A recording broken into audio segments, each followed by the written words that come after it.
Hello friends, welcome to Suja Samayal. இன்னைக்கு நாம Krishna Murukku Maavoda review தாங்க பார்க்க போறோம். இத செஞ்சு பார்த்துட்டு இதோட டேஸ்ட், இதோட crispinessலாம் எப்படி இருக்குன்னு பார்க்கலாங்க. இந்த மாவோட அளவு வந்துட்டு 500 கிராம். இதோட ரேட் வந்துட்டு 65 ரூபாய்னு இந்த பேக்ல கொடுத்திருக்காங்க. இதே மாதிரியே Anil Murukku Maavu யூஸ் பண்ணி செஞ்ச வீடியோவோட லிங்க்கும் GRB Aachi MTR Gulab jamun mixோட வீடியோ லிங்க்கும் நான் டிஸ்கிரிப்ஷன் பாக்ஸ்ல கொடுத்திருக்கேங்க.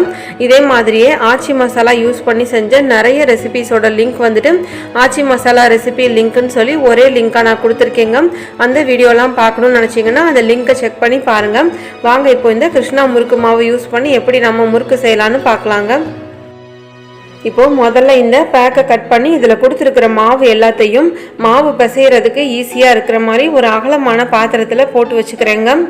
இதில் நம்ம எக்ஸ்ட்ராவா உப்பு, எள், பெருங்காயத்தூள் இதெல்லாம் எதுவுமே சேர்க்க தேவையில்லைங்க. அதுலேயே எல்லாமே கொடுத்துருப்பாங்க. இது கூட நாம் கொஞ்சமாக நெய் இல்லைன்னா வெண்ணெய் சேர்த்து மாவு பிசைஞ்சுக்கலாங்க. நான் இன்றைக்கி ஒரு 3 டேபிள் ஸ்பூன் அளவுக்கு தேங்காய் எண்ணெயை இதில் சூடு பண்ணி சேர்த்துக்கிறேங்க. நாம் முறுக்கு சுடுறதுக்காக எண்ணெய் சூடு பண்ணுவோம் இல்லையா, அந்த எண்ணெயிலேருந்து கூட நீங்கள் கொஞ்சமாக எண்ணெய் எடுத்து இதில் சேர்த்து மாவு பிசைஞ்சுக்கலாங்க. தேங்காய் எண்ணெய் சேர்த்து நம்ம செய்யும்போது இந்த முறுக்கோட டேஸ்ட்டும் வாசனையும் ரொம்ப நல்லா இருக்குங்க. நீங்கள் எண்ணெய் சேர்த்த உடனே கை வச்சு மிக்ஸ் பண்ணிடாதீங்க. கொஞ்சம் அது சூடாக இருக்கும். ஒரு 2-3 நிமிஷம் ஆற விட்டுட்டு அதுக்கப்புறமா கை வச்சு இந்த எண்ணெய் வந்துட்டு மாவில் நல்லா ஈவனாக ஸ்ப்ரெட் ஆகிற மாதிரி கை வச்சு நல்லா ஃபுல்லாக மிக்ஸ் பண்ணி விட்டுட்டு அதுக்கப்புறமா கொஞ்சம் கொஞ்சமாக நீங்கள் தண்ணி சேர்த்து மாவு பிசைஞ்சுக்கோங்க. இதில் வந்துட்டு இந்த உப்போட அளவெல்லாம் கரெக்டாக இருக்குங்க. நீங்கள் எக்ஸ்ட்ராவாக எதுவுமே சேர்த்துக்க தேவையில்லைங்க.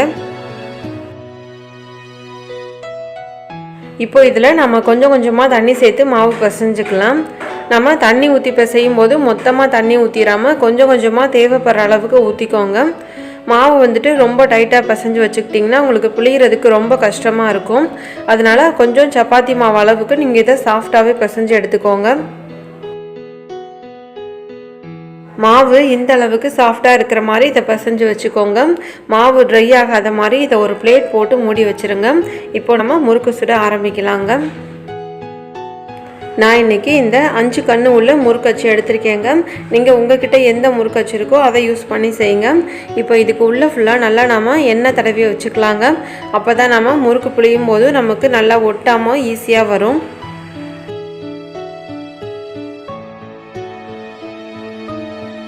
மாவை இதுக்குள்ளே வைக்கும்போது ஒரு 3/4 வாசி இருக்கிற மாதிரி வச்சுக்கோங்க. நம்ம மாவை ஃபுல்லாக வச்சுக்கிட்டோன்னா நமக்கு புளியும் போது ரொம்ப கஷ்டமாக இருக்கும்.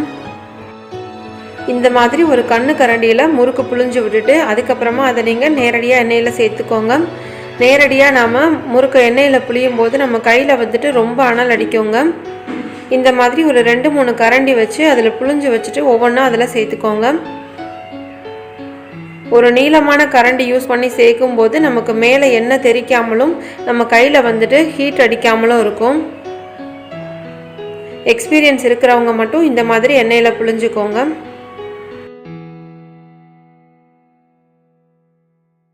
முறுக்கை நாம் எண்ணெயில் சேர்க்கும் போது நல்லா லோ ஃப்ளேமில் வச்சுட்டு சேர்த்துக்கணுங்க. முறுக்கை எண்ணெயில் சேர்த்ததுக்கப்புறமா அதை நீங்கள் மீடியம் ஃப்ளேமுக்கு மாற்றி வச்சுக்கோங்க. இப்போ பாருங்கள், முறுக்கு ஒரு சைடு நல்லா வெந்துருச்சுங்க. இப்போ இதை இன்னொரு சைடு திருப்பி விட்டுக்கலாம்.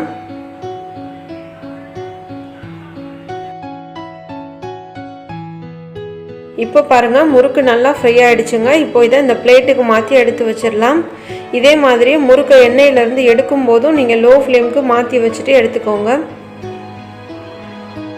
இது மாதிரியே நம்ம எல்லா முறுக்கையும் சுட்டு எடுத்துக்கலாங்க.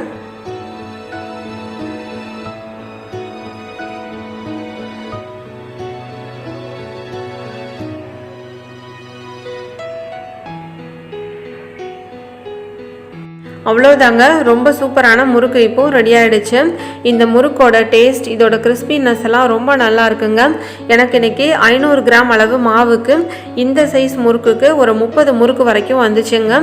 நான் இன்றைக்கி நல்ல பெரிய சைஸ் முறுக்காக தாங்க போட்டிருக்கேன். நீங்கள் இதை விட சின்ன சைஸ் முறுக்காக செஞ்சீங்கன்னா